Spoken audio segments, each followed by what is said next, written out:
میرے چینل کو سبسکرائب کیجیے، بیل نوٹیفیکیشن کو بھی آن کر لیجیے۔ میری ویڈیو ہر رات 10 بجے اپلوڈ ہوتی ہے۔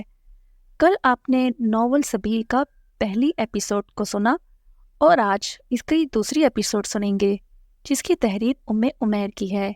چلتے ہیں کہانی کی طرف۔ انس اور رانی دونوں اپنی عمریں دیکھو اور حرکتیں دیکھو ذرا۔ اس عمر میں تو ہمارے 2 بچے تھے گود میں کیسے سمجھاؤں تم دونوں نے ناک میں دم کیا ہوا ہے۔ رانی اوپر منڈیر پر کھڑی کھیکی اور ہنس کو منہ چڑھا رہی تھی۔ رانی بالکل بے خبر تھی کہ امی جان یہ سارا ماجرا دیکھ چکی ہیں۔ اب رانی کا بازو اور ان کا زوردار دھکا دونوں بڑے فٹ جا رہے تھے۔ انہوں نے زور سے بازو کو دبوچا اور سیڑھیوں کی طرف لے آئیں۔ امی پلیز 1 منٹ، وہ میں نیچے جانے والی ہوں، کہیں آپ میں گری نہ جاؤں۔ تو ادھر بہت پھسلن ہے، مجھے دھونے تو دیں۔ رانی نے معصومیت کے سارے ریکارڈ توڑتے ہوئے شرافت کا لبادہ اوڑھ لیا۔ چاروں نہ چار مانجا اور ایک بالٹی پانی کی لے کر دھلائی شروع کر دی، مگر دشمن اس پر سوار منزل کافی لطف اندوز ہو رہے تھے۔ گلا کھنار کر امی جان ذرا میرا وہ سرا گٹھے کا سوٹ نکال دیں جس کی کلف اچھی سی لگی ہے۔ ہماری رانی صاحبہ ابھی استری کے فرائض نبھانے سے بھی گریز نہیں کریں گی، کیونکہ یہ سب کیا دھرا انہی کا تو ہے۔ ان کو اپنے کیا کا کچھ تو اجر ملنا چاہیے۔ کیا خیال ہے جھانسی کی رانی صاحبہ؟ اس نے چڑھانے والا انداز اپنایا۔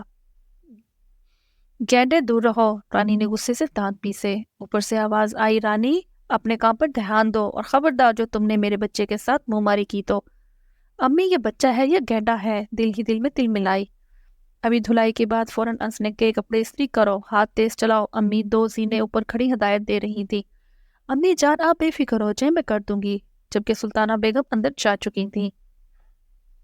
امی کے واپس جاتے ہی رانی اپنی اصلی روپ میں لوٹ آئی۔ اور یہ تم میرے سر پر کیوں سوار ہو؟ شکل گم کرو ادھر سے، تمیز کے ساتھ بات کیا کرو مجھ سے۔ آخر کو بچپن کی منگ ہو میری۔ سنتے ہی رانی کو تو جیسے پتنگے لگ گئے۔ نہ نک نہ ناسا، اپنیاں ناسا ویخ انس تو پھر گل کری میرے نال۔ رانی نے لال بھبکا چہرے سے انس کو لتاڑا۔ زہر لگتی ہو جب اس لہجے میں بات کرتی ہو مجھ سے، ایسے لگتا ہے کسی پرائمری فیل 55 سالہ عورت سے بات کر رہا ہوں۔ تو پھر کس نے دعوت دیتی ہے میرے نال گل کرن دی؟ میں تمہیں آخری دفعہ بول رہا ہوں، لہجہ درست کر لو اپنا، ورنہ میرے سے برا کوئی نہیں ہوگا۔ میری ٹوٹی جتی نو بھی پرواہ نہیں۔ بولتے ہی رانی نے ہاتھ میں پکڑے ہوئے سخت تنکوں والے جھاڑو سے انس پر حملہ کیا اور پوری قوت لگا کر اس کے چہرے کو نشانہ بنایا، جسے انس نے بڑی مہارت سے ایک ہاتھ سے کھینچ لیا۔ اتنا غصہ کیوں کر رہی ہو رانی؟ اپنا غصہ اس بے جان پہ اتار کر تمہیں کچھ بھی نہیں ملنے والا۔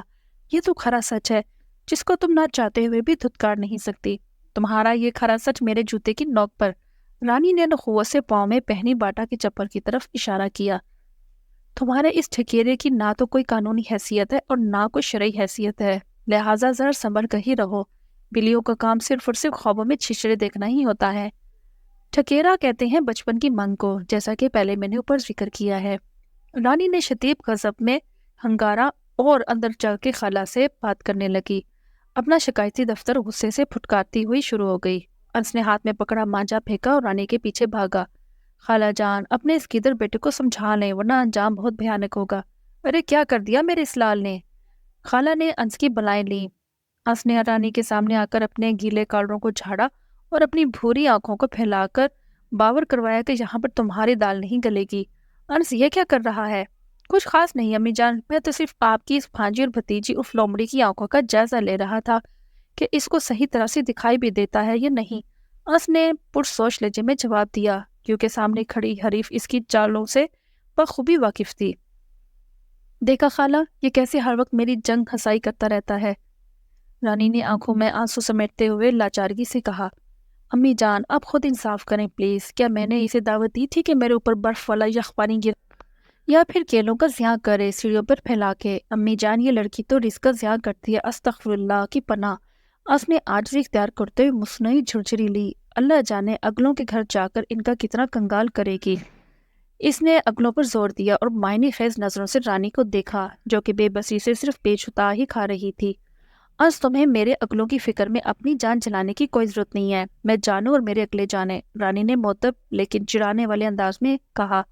سلطانہ بیگم نے نہ ختم ہونے والی تکرار کا رخ دوسری طرف موڑا اور گویا ہوئی، رانی تم کچن میں جاؤ اور فریج میں پڑا کھیر کا ڈونگا اوپر لے جاؤ، خود بھی کھاؤ اور بہنوں کو بھی جا کر دو۔ ارض تمہاری چھٹی ختم ہونے کو ہے، واپسی کی تیاری مکمل کرو۔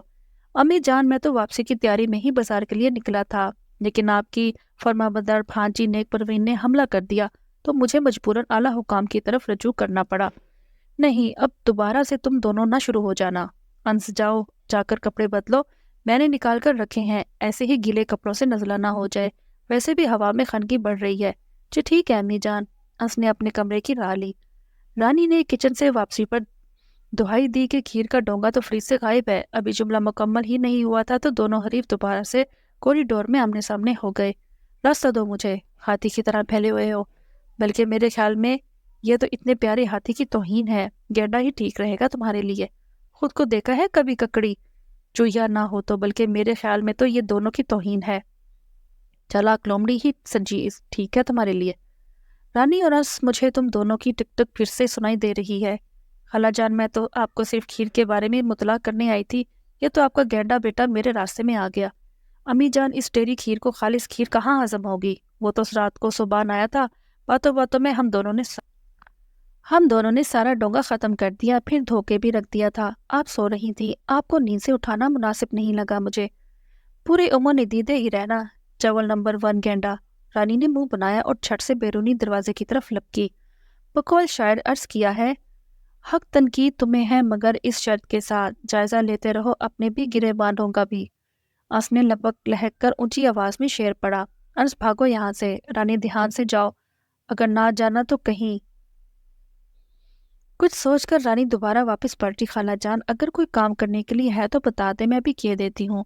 ارے نہیں میری گڑیا، سب کام مکمل ہیں، بس اب صرف تمہارے تایا کے لیے کچھ یخنی تیار کروں گی۔ موسمی تبدیلی کے باعث گلے میں خراش سی ہو رہی ہے اور ویسے بھی بہت پسند کرتے ہیں یخنی۔ خالہ جان، میں بنا دیتی ہوں۔ ارے نہیں، تو اوپر جا کر ماں کو کچھ کراؤ، ہمارا کیا ہے، گنتی کے 3 لوگ ہیں، تیسرا بھی واپسی کے پر توڑ رہا ہے، آتا ہے تو گھر میں رونق لگی رہتی ہے۔ خالہ جانی، رانی نے لاڈ سے سلطانہ بیگم کے گلے میں باہوں کا ہار بنایا اور بولی، خالہ آپ فارس بھیا کو واپس کیوں نہیں بلا لیتی؟ تمہاری سوئی پھر فارس پہ جا کر ہی اٹکتی ہے۔ خالہ جان، وہ ہم سب سے بہت زیادہ پیار جو کرتے ہیں، میرے نخرے اٹھاتے ہیں، اور ایک یہ ہے گیدڑ۔ رانی نے فوراً زبان دانتوں تلے دبائی۔ میرا مطلب ہے کہ انس کو تو مقابلے بازی سے ہی فرصت نہیں ملتی، اور تم جو ہر وقت اس کی ناک میں دم کیے رکھتی ہو، وہ کس کھاتے میں جاتا ہے؟ سلطان بیگم نے لاڈ سے ایک چت لگائی۔ خالہ جان، ذرا کان قریب لائیں، اور قریب لائیں پلیز۔ اب بول بھی دو پگلی، کون سے سرکاری عہد و پیما کرنے جا رہی ہو؟ خالہ جان، میں نے آپ کو بتانا تھا کہ آپ کا انس ہے ہی اس قابل کہ اس کو ستایا جائے۔ یاد ہے نا پچھلی دفعہ جب یہ آیا تھا، اس نے میرے فون سے آواز بدل کر میری سہیلیوں کو بیوقوف بنایا تھا، اس نے ہمارا بنا بنایا پروگرام خراب کر دیا تھا۔ رانی روحانسی ہو کر ماضی کے زخموں کو کرید رہی تھی۔ اچھا چلو جانے دو، وہ بات تو پرانی ہو چکی ہے، چلے آپ کہتی ہیں تو چھوڑ دیتی ہوں۔ رانی نے منہ بسوڑتے ہوئے بولا، اور پھر سست روی سے زینے پھلانگتی اوپر آ گئی۔ انس دیکھو باہر کون ہے، میں ذرا چولہے پہ یخنی چڑھا دوں۔ جی امی جان۔ انس ہلکے نیلے آسمانی رنگ کا کرتا اور سفید شلوار زیب تن کیے ہوئے جلدی سے پرفیوم کا چھڑکاؤ کرتا خارجی دروازے کی طرف لمبے لمبے ڈگ بھرتا پہنچا۔ السلام علیکم پھپھو جان، کیسی ہیں آپ؟ وعلیکم السلام، جیتے رہو میرے بھتیجے، اللہ خوشیوں سے دامن بھرتے، آمین۔ دعاؤں کے ساتھ ساتھ پھپھو نے گھٹنوں پہ ہاتھ رکھ کے مشکل سے گھر کی دہلیز پار کی۔ پھپھو، آپ نے اگر آنا تھا تو مجھے فون کر دیتی، میں خود لے آتا آپ کو، آپ نے خامخواہ رکشے میں تکلیف اٹھائی ہے۔ انس بیٹا، موٹر سائیکل کے پہیے میں ایک ہی دفعہ دوپٹہ پھنسا تھا، اس کے بعد سے تو میری توبہ، 7 پشتوں کو نصیحت کروں گی اس موئے موٹر سائیکل پر نہ بیٹھنا۔ انس کی بے ساختہ ہنسی چھوٹ گئی۔ پھپھو آپ بھی کمال کرتی ہیں، وہ تو بس ایک حادثہ تھا، آپ کا دوپٹہ غلطی سے لٹک گیا تھا جو کہ ٹائر میں پھنس گیا۔ پھپھو نے پھولی سانسوں کو ہموار کرتے ہوئے ماتھے پہ آئے پسینے کو ہاتھ میں پکڑے رومال سے رگڑ کر صاف کیا۔ پھپھو آپ بیٹھے ادھر، امی غالباً کچن میں ہیں، ان کو ابھی بلا کر لاتا ہوں۔ ہاں ہاں بلاؤ، آج شام تک میں ادھر ہی ہوں، تمہارے والدین سے کچھ ضروری بات چیت کرنی ہے۔ جی جی ضرور پھپھو، بلکہ آپ رات کو بھی ادھر ہی رک جائیں۔ نہ بیٹا نہ، تیرے پھپھا شہر سے باہر دکان کے لیے کچھ سامان لینے گئے ہیں اور گھر میں اکیلی تو نہیں چھوڑ سکتی۔ جی پھپھو صحیح کہہ رہی ہیں آپ، میں تو بس مجبور ہو کر ہی گھر سے نکلی ہوں، اپنے بڑے بھیا کی خواہش کو چھوٹے دونوں تک پہنچانے آئی ہوں۔